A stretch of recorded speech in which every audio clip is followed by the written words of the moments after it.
Allez, comme tous les dimanches, on se retrouve pour le résumé de la semaine des voitures électriques. Commencer avec la Mirai, une nouvelle génération qui bat record d'autonomie sur un plein, plus de 1000 km en éco-conduite, évidemment. Alors j'ai fait 35 vidéos plus le live des annonces Le Bon Coin. Pour information, Hyundai dévoile les spécifications techniques des Ioniq 6 et 7 qui sortiront, il manque un espace, en 2022-2024. Ouais, 2022 pour la Ioniq 6, bon c'est l'année prochaine, par contre la Ioniq 7 va falloir attendre. Le Cybertruck, des explications sur comment va fonctionner le toit solaire rétractable. Bonne idée ça d'avoir mis un toit solaire.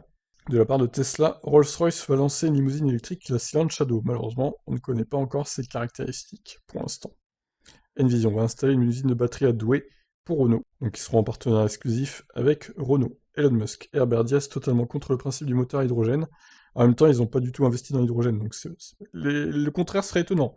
Consumer Reports éjecte la Model 3 de son top 10 des meilleures voitures aux États-Unis. Alors pourquoi ils ont fait ça? Tout simplement parce que les aides au freinage d'urgence, par exemple, sont en option avec l'autopilote aux États-Unis apparemment pour les Tesla Model 3. C'est pour ça que finalement Consumer Reports a décidé de la mettre hors du top 10, la Model 3. Bon, heureusement en Europe cette série quand même. Et l'Aris BO, un troisième SUV Made in China pour l'Allemagne. Bon, par contre, vu ses tarifs et ses caractéristiques, au final, ça vaut pas trop le coup.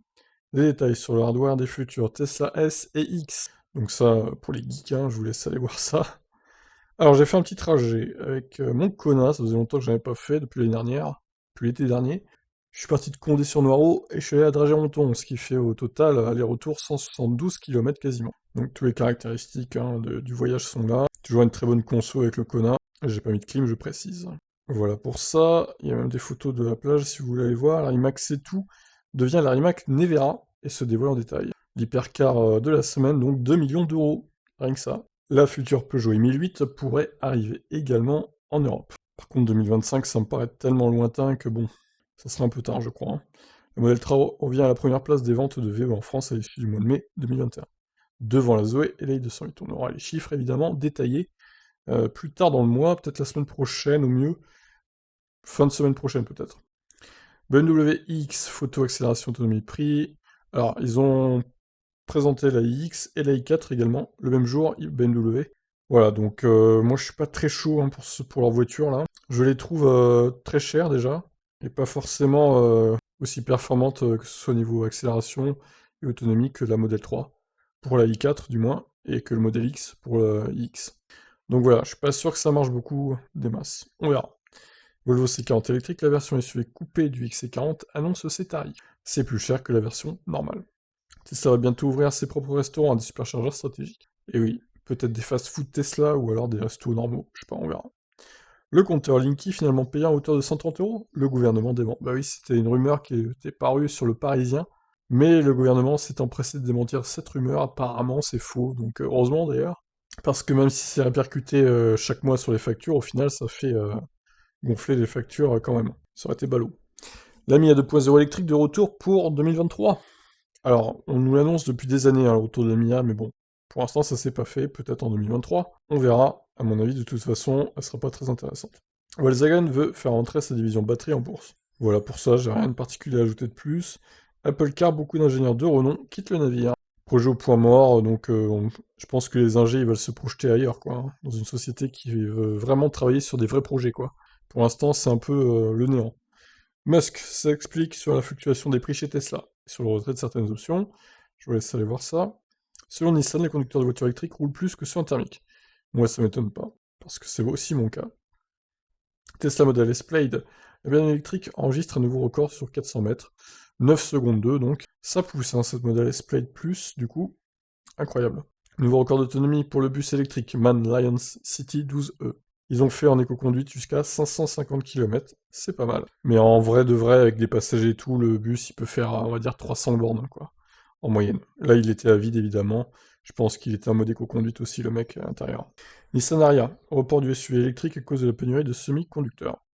Bon, coup dur hein, pour le futur Nissan SUV électrique.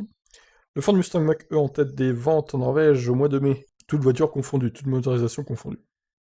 Joli, joli score. Ayvia, Renault et Plug Power s'unissent dans le véhicule à hydrogène. Des utilitaires à hydrogène à grande autonomie, notamment, seront lancés. Suite à une baisse des ventes en Chine, l'action Tesla chute à la bourse. Rien de catastrophique cependant. Oui, l'action, voilà, hein. La bourse, ça fluctue totalement. Donc là, je pense que c'est déjà remonté au niveau de la baisse. Elon Musk compare la pénurie de semi-conducteurs à celle du papier toilette. Voilà, toujours des sorties intéressantes, hein, Elon. Magnifique. Grosse campagne de rappel chez Tesla aux États-Unis. Près de 9000 véhicules sont rappelés. 6000, pardon, pas 9000.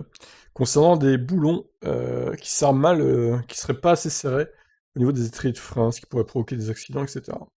Donc voilà pour ça.